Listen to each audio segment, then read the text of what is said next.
cours, je vais vous guider à travers la configuration du pare-feu Windows Defender, le diagnostic de la mémoire, la gestion des comptes utilisateurs, la gestion des impressions et l'utilisation des sources de données ODBC. Alors êtes-vous prêt ou prête à découvrir comment protéger votre machine et optimiser vos performances? L'informatique, c'est un métier passionnant, mais ça bouge vite, très vite. Et si tu veux pas te faire dépasser, tu dois te former intelligemment. Toujours dans la partie de l'administration, nous allons continuer avec un outil lié à la sécurité qui est le pare-feu Windows Defender. Avez-vous une idée de ce qu'est un pare-feu, ou firewall dans sa traduction littéraire? Eh bien, c'est un logiciel ou matériel dont le principal but est de filtrer le trafic réseau pour n'autoriser que les communications qui respectent une certaine politique de sécurité. Dans le cas de Windows 10, on parle du pare-feu Windows Defender qui est un pare-feu logiciel personnel. Alors, ça veut dire quoi le mot personnel? Eh bien, c'est que le pare-feu sera utilisé seulement pour protéger votre machine personnelle de toute intrusion externe. Ce qui veut dire qu'il n'est pas destiné à protéger un réseau tout entier.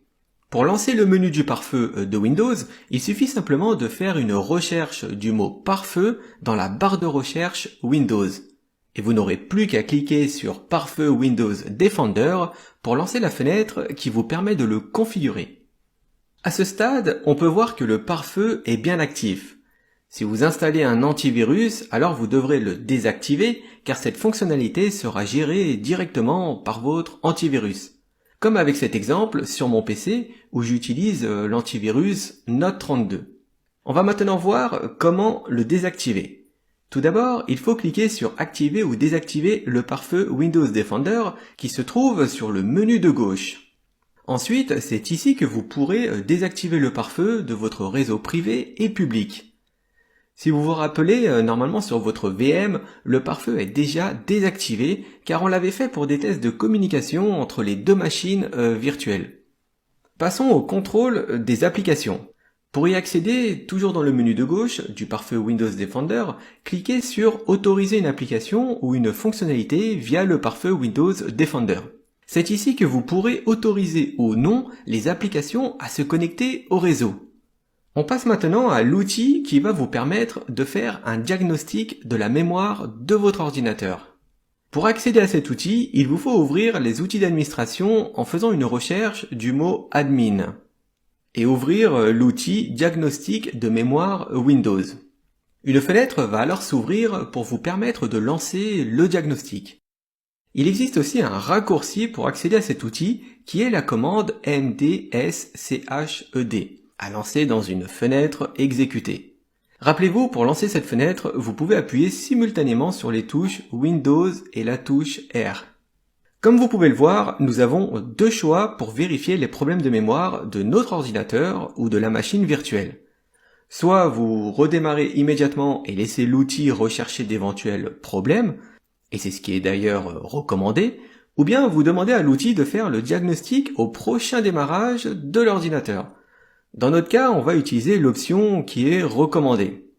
Dès que vous cliquerez sur la première option, l'ordinateur va immédiatement redémarrer pour lancer le diagnostic de la mémoire. Il faut savoir que cette opération prend un certain temps, donc ne vous inquiétez pas si c'est un peu long. Passons maintenant à la gestion des comptes d'utilisateurs. Pour accéder à cette interface, il faut ouvrir le panneau de configuration, cliquer sur compte d'utilisateur et de nouveau sur compte d'utilisateur. Comme on peut le voir, on retrouve le compte local Formip qui est un compte admin protégé par un mot de passe. C'est ici qu'il est possible de gérer son compte d'utilisateur ou même de créer un nouveau compte. Et c'est exactement ce qu'on va faire. Cliquez sur Gérer un autre compte, puis sur Ajouter un utilisateur dans les paramètres de l'ordinateur. Si vous avez un compte Microsoft, vous pouvez aussi l'utiliser. Sinon, cliquez simplement sur Ajouter un autre utilisateur sur ce PC pour créer un compte local.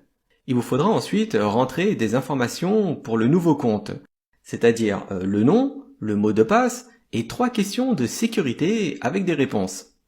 Après avoir cliqué sur Suivant, le compte sera créé automatiquement. Si on clique sur ce nouveau compte, vous pourrez le supprimer ou bien le modifier. Par exemple, on va tenter de modifier le type du compte. L'utilisateur que j'ai créé est un utilisateur standard. On va le passer avec un profil administrateur. Comme ça, on pourra gérer tous ses comptes à l'aide de notre nouvel utilisateur. Passons maintenant à la gestion de l'impression. C'est ici où il est possible de gérer l'ensemble de vos imprimantes en utilisant une seule console centralisée. Et on peut aussi ajouter ou gérer les pilotes de ces imprimantes.